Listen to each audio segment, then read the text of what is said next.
తర్వాత ఇంకేం పండుగ చేస్తారో తెలియదు కానీ క్రిస్మస్ పండుగ అంటే అర్థం ఏంటి తెలుసా? రక్షణ పండుగ. చెప్పండి, ఏ పండుగ ఇది? కొద్ది గట్టిగా చెప్పాలి.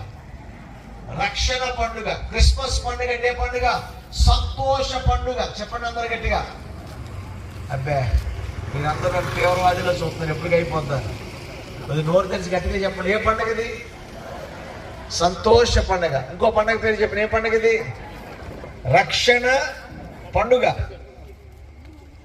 కనుక ఈ క్రిస్మస్ పండుగ జరుపుకున్న మనందరం కూడా అసలు ప్రపంచంలో ఉన్న వాళ్ళందరికీ సంతోషం అంటారు కదా, నాకెందుకు సంతోషం రావట్లేదు అనే ఫీలింగ్ మన మనసులో కలుగుతుంది కదండి.